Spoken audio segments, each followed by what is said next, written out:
그렇게 내세웠던 소비가 빨리 살아나지 않으니까 디플레이션의 초기 단계라고 해도 무방하지 않나. 오는 23일이 그 네. 4억 달러 정도의 채권 만기일인 것 같아요. 네. 이것을 갚을 수 있겠냐에 대한 막 그 불안감들이 계속 올라오는 것 같아요. 이제 완다가 만약에 터진다 그러면 지난 20여 년 동안 중국 경제사에서 가장 큰 일이 될 수도 있을 것 같아요. 구제금융 외에 구제건설이라는 개념이 지금 연구가 되고 있는 걸로 알고 있습니다.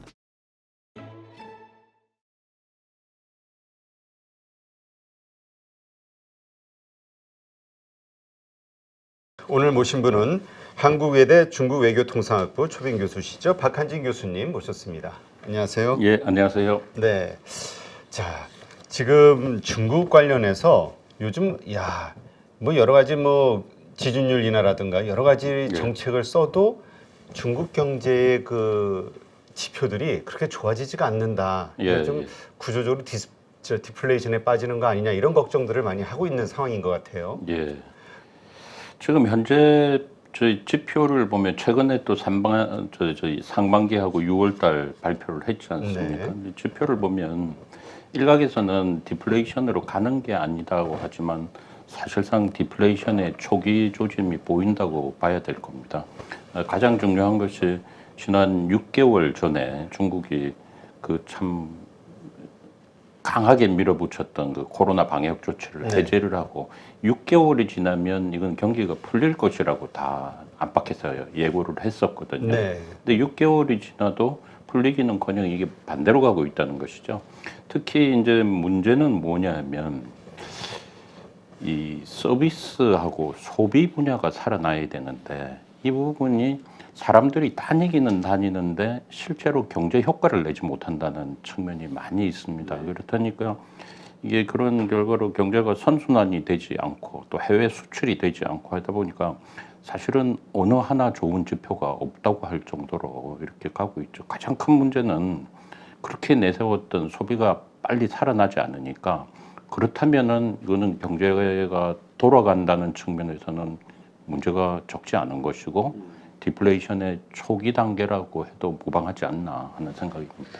네. 그래서 얼마 전에 그 중국의 증시도 그렇고 홍콩 지수 확 급락했을 때 보면은 걱정했던 것들이 중국 금융당국의 어떤 그 부실 위기 이게 결국 이제 부동산 위기에서 시작이 된 것으로 보고 있고 이게 좀 상당히 심각하지 않냐. 그러니까 이 모든 경제의 이 디플레이션화 걱정의 밑바닥에는 부동산 경기가 깔려 있는 거 아니냐 이런 의견들이 좀 나오더라고요. 그렇습니다. 부동산을 정말 생산의 비중만 가지고 보면은 20% 전체 GDP의 20% 미만인데 연계 효과를 다 합쳐서 보게 되면은 40% 혹은 그 이상 된다고 흔히 보고 있습니다.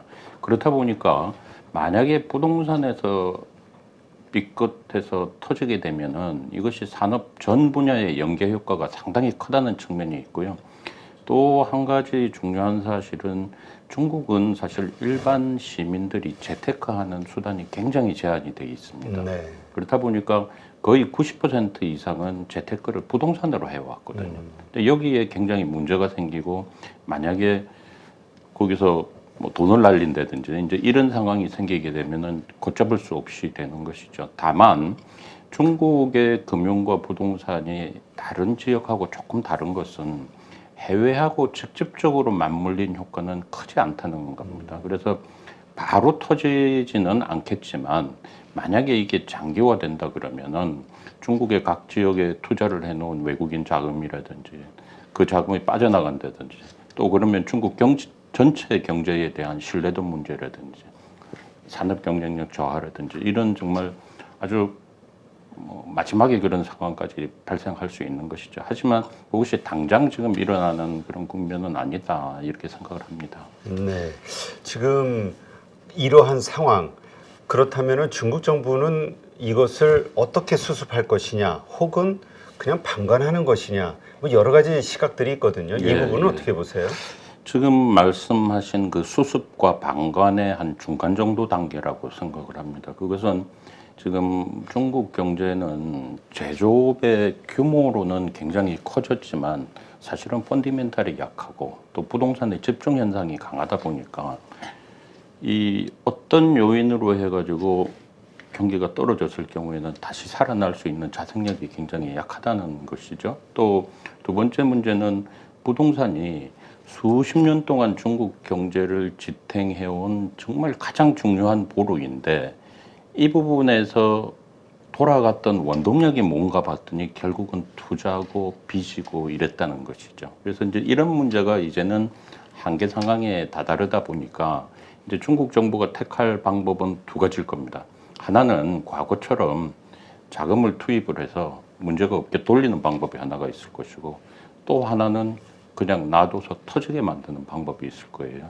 제가 중간 단계라고 말씀드린 것은 그 가운데 정도로 되는 것 같습니다. 지금부터 한 3년 전이죠. 3, 4년 전만 해더라도 중국 정부가 부동산 부분은 더 이상 진작을 안 할 것처럼 여러 가지 정책 시그널을 많이 보였었습니다. 네. 앞으로는 내수 소비만 할 것이다.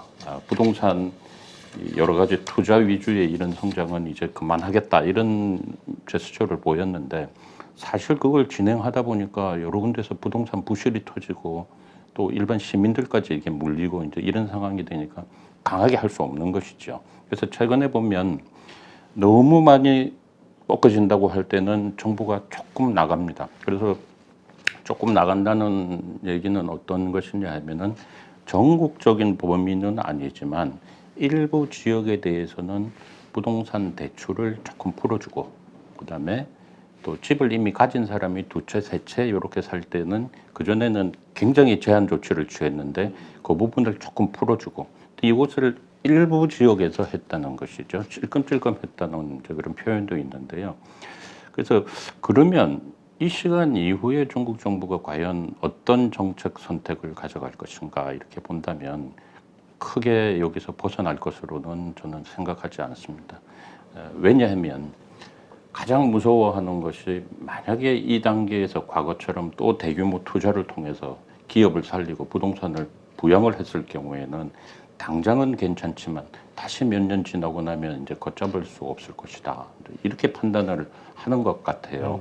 그래서 현재 정책의 틀을 가지고 있는 선에서 조금 아마 그 혜택의 범위를 확대할 수는 있을 거고 또 지역적으로 조금 더 혜택을 주는 지역을 확대할 수는 있겠지만 전반적으로 과거처럼 부동산을 확대하는 그런 경우는 없을 겁니다. 예를 들면 저는 중국에 한 20년 살았었는데 네. 가장 심했던 때가 제 기억에는 2000년대 초반에 상하이였습니다.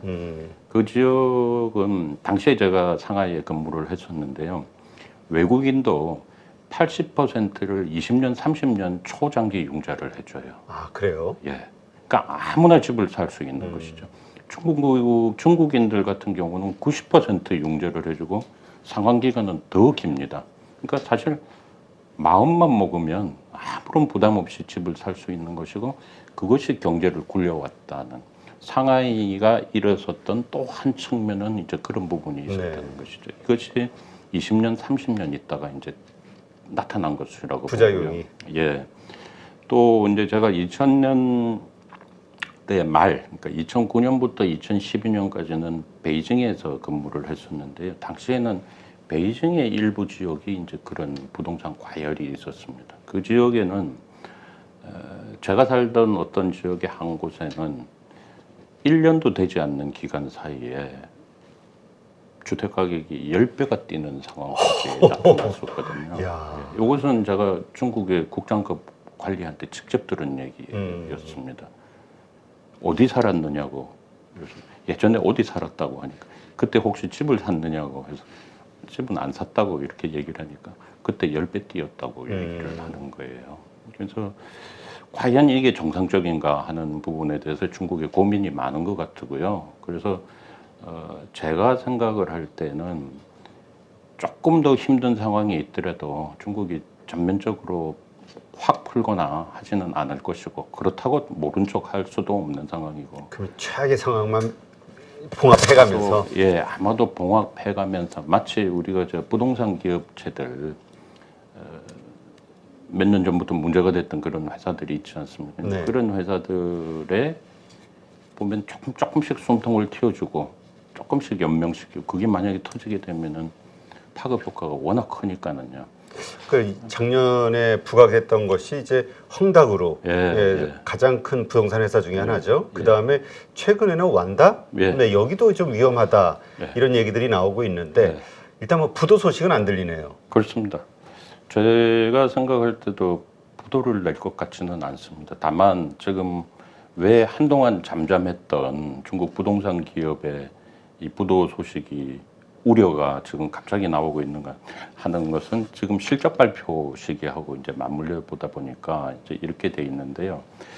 이 부동산 기업 자체가 사실은 여러 가지 이제 정부의 투자, 지방 정부와의 금융 관계 이런 것 때문에 굉장히 커왔었거든요. 근데 만약에 그런 점에 문제가 생기고 정책 방향이 확 바뀐다고 하게 되면 사실은 살아남기가 힘듭니다. 왜냐하면 우리나라의 건설사 같은 경우는 해외 진출 경험이 상당히 많거든요. 네. 여러 가지만. 근데 중국은 대부분 국내에서만 했던 자기들 방식대로 했던 거예요. 그러니까 기본적으로 정책의 틀 안에서 움직였던 그야말로 정책 시의 압축이다 이렇게 보는 것이죠. 그러니까 경쟁력 자체가 약합니다. 다만 헝다하고 완다는 이름은 좀 비슷하지요. 근데 굉장히 다릅니다. 왜냐하면 헝다그룹은 원래 부동산으로 출발을 했지만 이건 종합그룹이에요. 그래도 계열사들이 상당히 많이 있더라고요. 대단히 많습니다. 과거 한때 우리 한류 스타들이 한 10년 전에 그 그룹의 홍보 모델도 하고 뭐 했던 정도로 여러 가지 많습니다. 뭐 음료까지 다 있어요. 근데 완다 같은 경우는 그 연영성의 대련에 있는 회사인데 여기는 그야말로 정말 상징적인 회사예요. 부동산 부동산에. 전문 기업이고 가장 크고 또 거기에 CEO는 아주 사회적으로 명사입니다. 명사 정도의 급을 대접을 받는. 그러니까 이게 만약에 문제가 생긴다 했을 때 두 회사의 무게감은 다른 것이지요. 아, 완다가 오히려 더 완다가 훨씬 더 만약에 터진다 그러면 충격이 커지는 기업 규모가 그럼 얘가 더 큰가요? 말씀만 들어봐서는 헝다가 더 클 것 같은데. 아닙니다. 완다가 부동산 쪽에 부동산 관련해서는 예, 부동산 관련해서는 사실은 대표 기업이라고 해도 과언이 아니거든요. 그래서 일부 외신에서도 이거 터지면 큰일 난다고 이제 얘기했던 것이 그런 점이죠. 근데 지금 완다 같은 경우는 그 사이에 부동산 시장이 상당히 죽어 있는 상황인데도 불구하고 기업을 이끌기 위해 가지고 계속 기업 공개를 해왔어요. 그리고 그게 상당히 성공한 아주 적은 사례 중에 하나로도 꼽힙니다. 잘 해왔었죠. 그래서 일각에서는 지금 또 이 새로운 투자를 하기 위해서 왜냐하면 경쟁자들이 많이 사라진 상황에서 새로운 투자를 하기 위해 자금 확보 차원에서 이 부분을 그 앞에 있던 부채 부분을 조금 이렇게 딜레이를 시켜놓고 연장을 해놓고 가려는 이런 의도가 아닌가 하는 미확인입니다만은 이제 그런 얘기도 있지요. 그래서 전반적으로 이렇게 중국 그 언론에서 집계한 내용을 이렇게 보게 되니까 이 부동산 자체가 지금 문제가 분양은 안 되고 새로 짓지는 못하고 그러니까 뭐 올 상반기에만 미분양이 18%가 증가했다고 이런 뉴스들이 나오기는 하더라고요. 다만 이 미분양이 18% 증가하는 다른 나라 같으면 큰일 날 거예요. 네. 정말로 다 큰일 날 겁니다. 근데 중국 같은 경우에는 사실은 18%가 이게 가장 높은 수치는 아닙니다. 역사적으로 보면은요, 30% 넘어갔던 게 우리 기록에 다 나와 있습니다. 미분양은 그렇죠. 더 심각한 미분양은 사실은 지금 안 좋다는 얘기고요. 조금 앞을 내다봐서 뭐 선행지수 차원에서 본다 그러면 이게 신규 착공하는 부동산 같은 경우는 25% 이상 이렇게 감소를 한 것으로 나오고 있습니다. 이게 사실은 더 문제거든요. 그러면 제가 조심스럽게 생각하기에는 부동산 기업체들이 지금 수적으로 대단히 많아진 부동산 기업들이 이 사이에 앞으로 일정 기간 동안에 굉장히 줄어들지 않겠는가. 줄어들고 일부 경쟁력 있는 회사 중심으로 해서 소수가 살아남지 않을까 하는 이제 그런 생각이 들고, 완다는 저는 사실은 한중 관계 경제 교류 초기부터 이제 중국 업무를 해왔는데 그 당시부터 완다 이름은 들어왔던 데입니다. 대련에 정말 대표적이었던 데고요. 대련은 다름 아닌 코트라에서는 중국 동북 지역에 가장 먼저 무역관을 만든 1990년대 이미 무역관을 만들었어요. 그러니까 그 당시를 가장 그 산업이 성장하는 예. 곳 중에 하나였다라고 보면 특히 되겠군요. 그 잘 아시는 보시라이 전 서기가 그 당시에 95년에 대련시 서기였습니다. 근데 이 보시라이 시장이 제 기억에도 당시에 그 사실은 한 도시의 시장 바로 위에 있는 서기 한 도시를 책임지고 있는 사람인데, 그때 수행원 경제인을 주로 해서 수행원을 데리고 온 것이 200명, 300명 규모로 국내에 예, 한국에요. 한국이에요. 시장이 시장이 그렇게 거의 대통령급인데요, 우리로 보면. 데려와 가지고요. 보시라이 효과라는 것이 있었습니다. 대련은. 그리고 거기에 상징적인 기업들이 있었는데 그 중에 눈에 띄었던 것이 완다였죠. 지금까지 잘 오다가 이제 환경의 변화로 새로운 국면을 맞게 된 것 같습니다.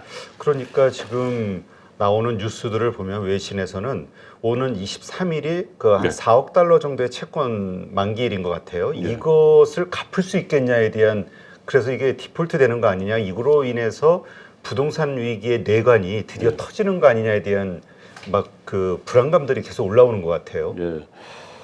완다가 만약에 터진다 그러면 그거는 실물의 영향도 영향이지만 그 상징적인 의미가 이거는 보통 일이 아닐 겁니다. 아마 만약에 터진다면 지난 20여 년 동안 중국 경제사에서 가장 큰 일이 될 수도 있을 것 같아요. 그래서 제가 조심스럽게 개인적으로 좀 생각을 하는 바는 그 정도 상태까지는 가지 않을 것이다 보고요. 그렇다면은 방안은 조금 부채 조정의 생각이 있지 않나 하는 생각을 합니다.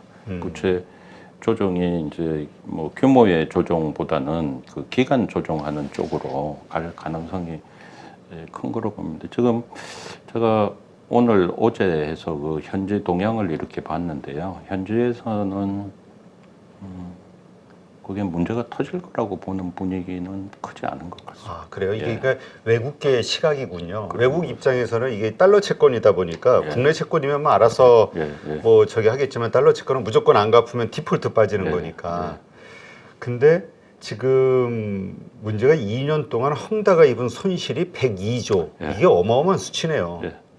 다만 이제 중국의 부동산은 이게 이제 순수 개인 기업의 일이라고 보기 어렵기 때문에 저는 이게 정부의 재정 투자라고도 봅니다. 그러니까 조금 이제 우려하는 다른 개념이 될 텐데요. 이때까지 해온 중국 정부의 전체 경제 정책, 산업 정책의 틀 속에서 그 뒤에는 반드시 정부의 재정 투자가 다 들어가 있거든요. 그래서 이 금액 자체는 상당히 뭐 천문학적인 규모이지만 중요한 것은 아마 제가 생각할 때 금액보다는 전체 기업의 이제 순이익이 어떻게 가는가, 그다음에 부채가 증가율이 확대되고 있는가, 축소되고 있는가, 이제 이렇게 본다 그러면 아마 계속 확대되는 방향은 아닌 것 같고요. 그래서 중국 정부에서 이 부분은 그 관련 기업하고 잘 얘기를 해서 어느 정도 막는 선에서 가지 않을까, 저는 그렇게 생각이 듭니다. 근데 지난번 헝다 때도 보면은 헝다 그 분위기, 그 두려움이 떠올랐을 때 관련된 기업들 뭐 또 10여 곳 이상이 또 같이 디폴트에 빠졌잖아요. 예. 그러니까 이거 상황 자체가 부동산 관련 기업들에게 또 그러니까 헝다만 이 완다만 이거 막아준다고 예, 어떻게 된다고 해서 될 게 아니라 줄줄이 그러니까 부동산 정책에 대한 중국 정부의 어떤 전환 혹은 변화 이런 게 있는 거 아닐까 부동산은 제가 지금 저 대학에서 이제 중국 학생들 박사 과정을 지도하고 있는데 네. 한 중국인 제자가 흥미로운 보고서를 하나 써왔습니다. 아, 그래요? 네, 조금 있다가 이제 국내에 이제 우리 학술지에 발표를 하려고 하는데요. 이게 뭐냐면 중국의 새로운 분양 모델에 대한 연구예요.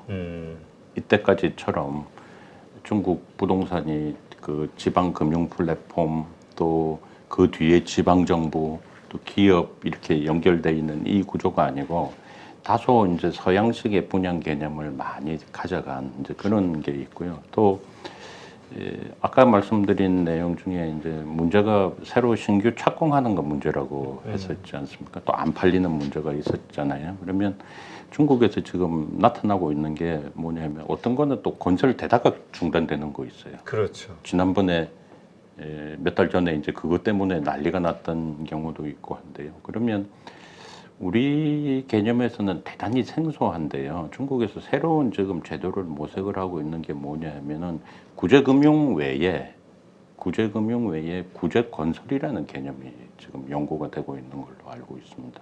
그거는 만약에 어떤 기업이 이렇게 건설을 하다가 문제가 생겼을 때 그거 다시 기업 찾고 정부가 찾고 이게 아니고 아예 제도적으로 구제 건설을 하는 이제 그런 부분을 만들고 있는 것 같아요. 그래서 중국 증권가에서는 방금 제가 말씀드린 이런 내용을 포함을 해서 여러 가지 지금 새로운 부동산의 모델을 계속 연구를 하고 있다.